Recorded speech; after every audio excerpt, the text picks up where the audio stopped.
সারা বিশ্ব যখন অর্থনৈতিক মন্দায় দিশেহারা তখন বাংলাদেশের প্রবাসী আয় ছাড়িয়েছে ২৬,৪০০ কোটি টাকা। গেল নভেম্বরের চেয়ে যা ২৫% বেশি। বাংলাদেশ ব্যাংকের তথ্য বলছে প্রবাসীরা কেবল গত মাসেই দেশে পাঠিয়েছে ২২০ কোটি মার্কিন ডলার।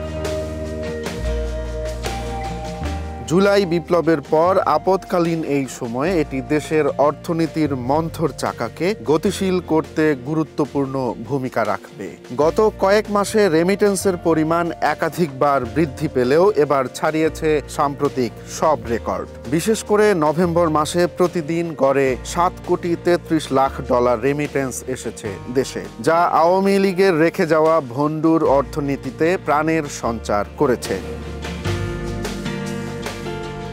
নভেম্বরে রেমিটেন্সের বড় একটি অংশ এসেছে বেসরকারি ব্যাংকগুলোর মাধ্যমে। এর পরিমাণ অন্তত ১২২,৩১,৫০,০০০ ডলার। রাষ্ট্রীয় মালিকানাধীন ব্যাংকগুলো একেবারে পিছিয়ে নেই, তাদের মাধ্যমেও এসেছে প্রায় ৮২,৪২,১০,০০০ ডলার।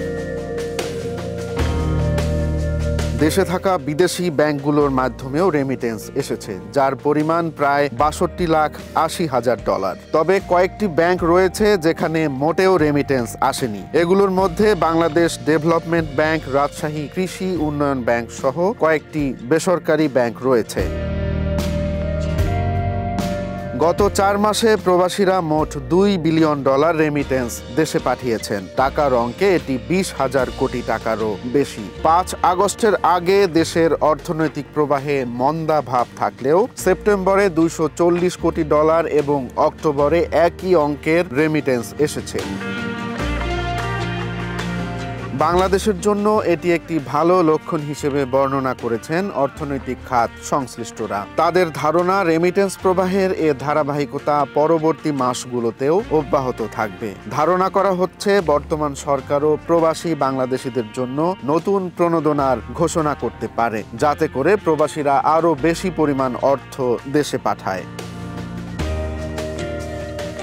এক্ষেত্রে বিশেষজ্ঞরা বলছেন, সরকারি প্রণোদনার পাশাপাশি বেসরকারি খাতকেও এগিয়ে আসতে হবে। তারা মনে করেন দেশের অর্থনৈতিক প্রবৃদ্ধির জন্য প্রয়োজন শিল্প ও বিনিয়োগ খাতের উন্নয়ন। তাহলে দেশে রেমিটেন্সের প্রবাহ আরও বৃদ্ধি পাবে।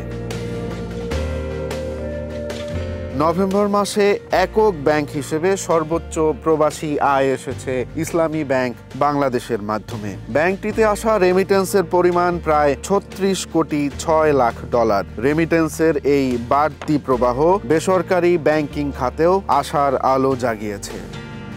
রোমান্স তালুকদার, নয়া দিগন্ত।